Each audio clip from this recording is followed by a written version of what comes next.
As you likely know, testosterone levels are on the decline. Testosterone levels have declined some 30% over the last 15 years alone. We know that men's testosterone levels now are significantly lower than what they were in men, age-matched men some 50 years ago. So let's talk about natural ways to support testosterone levels with a mineral known as zinc.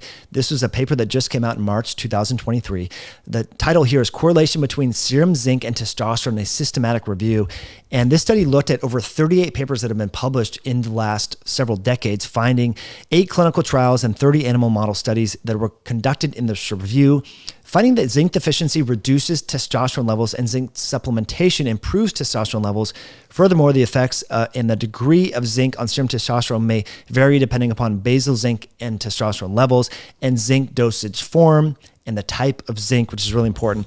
But in conclusion, there is a positive association with zinc and total testosterone, and a moderate supplementation can actually improve androgen levels and testosterone levels. So I really want to dive into this because I get emails all the time. I see comments from men who have low testosterone, erectile dysfunction, inability to maintain lean muscle mass, and there's a lot of folks that are considering going on SARMs or HRT or testosterone. And why even consider any of those options until you've exhausted all of the natural resources and ways to support testosterone levels and health? And so zinc is so affordable. I mean, you can support your body's zinc levels for like 50 cents a day and possibly experience significant benefits when it comes to sperm motility and maintaining healthy testosterone levels.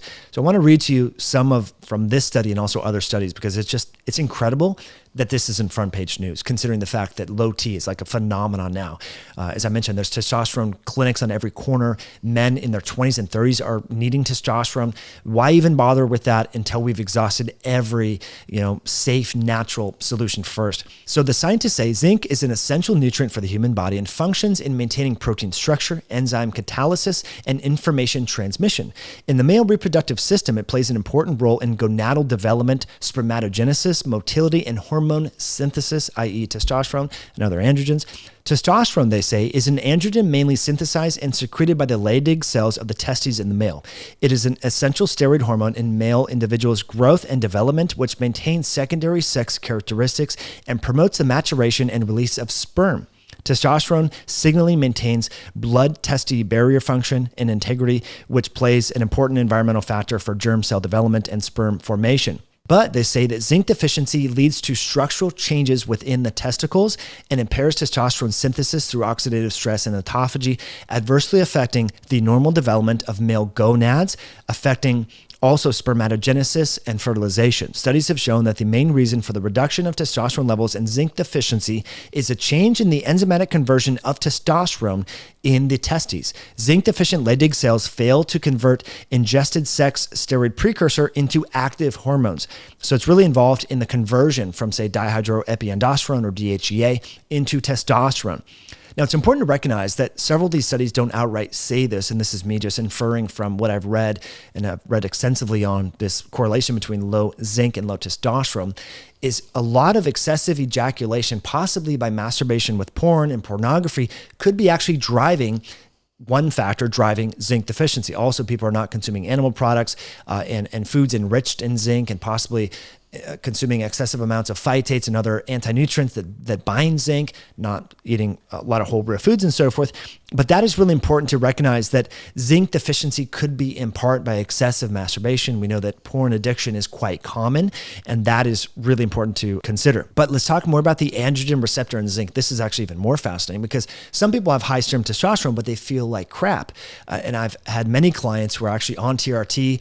Their levels are super physiologic, but they still don't feel as though they have adequate testosterone. The scientists say the androgen receptor, a zinc finger protein, is the target of testosterone in Sertoli cells and seminiferous tubules of the testes. The conversion of testosterone to its active form, dihydrotestosterone, DHT, requires 5-alpha reductase, which is dependent on zinc for its activity. So that could be part of it as well. Testosterone is high, but it's not getting converted to DHT, and that is affecting androgen synthesis and receptor binding. They say zinc deficiency may lead to decreased male hormone receptor activity. I just want to read that again. It's really important. Zinc deficiency may lead to decreased male hormone receptor activity. Therefore, zinc plays an important role in the biologic function of testosterone, not only in the synthesis, but on the receptor binding.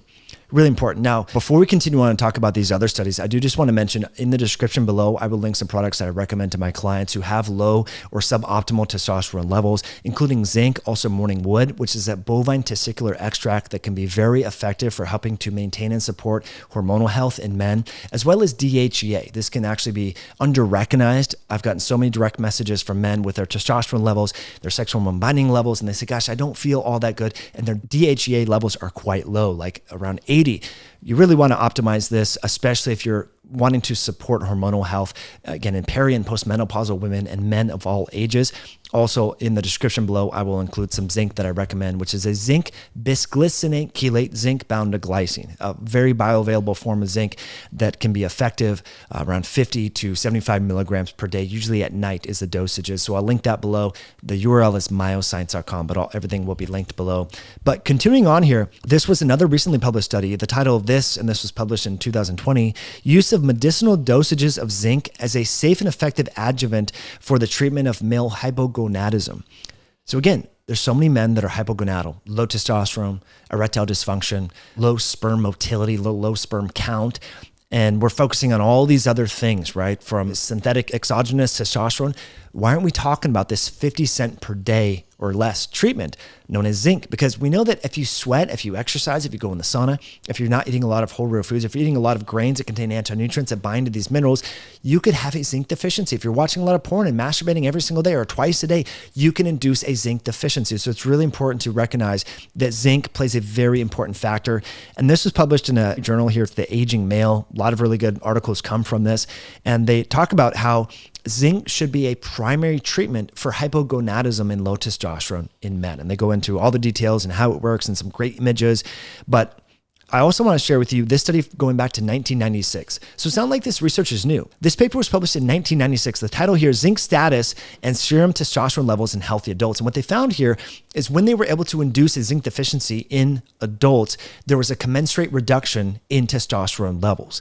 And so this is really a causative factor. Zinc deficiency, that is, lowers testosterone levels. And conversely, when zinc was supplemented, testosterone levels linearly increased.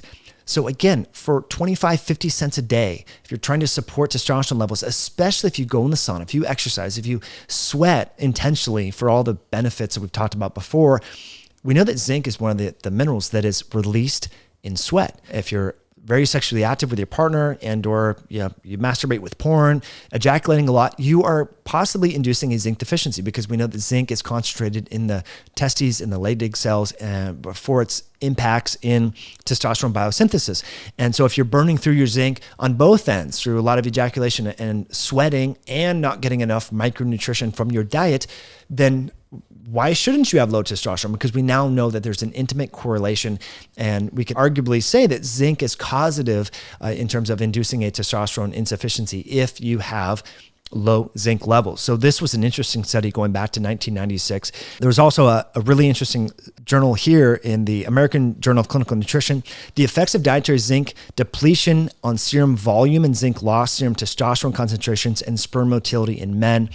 And this was the study that I was mentioning here where they had men look at ejaculation volumes and quantify zinc therein, and seminal loss accounted for a 9% of total body zinc loss. So a lot of ejaculation will deplete your zinc body store. And so again, they say that there was a zinc loss of 1.4 milligrams per day with frequent ejaculation. So if you're not at least getting that from the diet, maybe you're on a vegan diet or you're sweating a lot, you're exercising a lot, you could be putting your body at risk for zinc deficiency and therefore a testosterone deficiency. So the scientists say the findings suggest that serum testosterone concentrations, seminal volume, and total seminal zinc loss per ejaculation are sensitive to short-term zinc depletion in young men. So if you're trying to conceive, trying to have a child, then you should definitely consider supplementing with, in my opinion, 50 to 75 milligrams of zinc per day. If you're trying to optimize testosterone levels just to be healthy, have better brain health, more drive, more vigor in your life, body composition, sex, drive, libido, aim for 75 milligrams per day. Now, there are zinc copper ratios that you obviously need to consider, but if you've been running at a zinc deficit for a long time, I think several months of supraphysiologic zinc supplementation in the order, as I mentioned, 50 to 75 milligrams of a zinc glycinate chelate would be worthwhile. So again, several studies show this correlation. I think this should be front page news, especially considering that so many men now have low testosterone, and there are health ramifications linked with low testosterone. Increased risk of cardiovascular disease, cerebrovascular disease, depression, insulin resistance, increased belly fat. This is not like a benign condition here, low testosterone. Men need healthy levels of testosterone. We know that men tend to have higher rates of insulin resistance, prediabetes, cardiovascular disease. So we should be optimizing testosterone with low cost and really low side effect profile endeavors like zinc supplementation. So hopefully you found this helpful along with this research. I think this is just incredibly fascinating, and I wish more people were talking about it. So I appreciate you sharing the message. Thanks for sharing this video as a direct text message. I appreciate your comments, appreciate you hitting that like button, and we'll catch you in a future podcast down the road.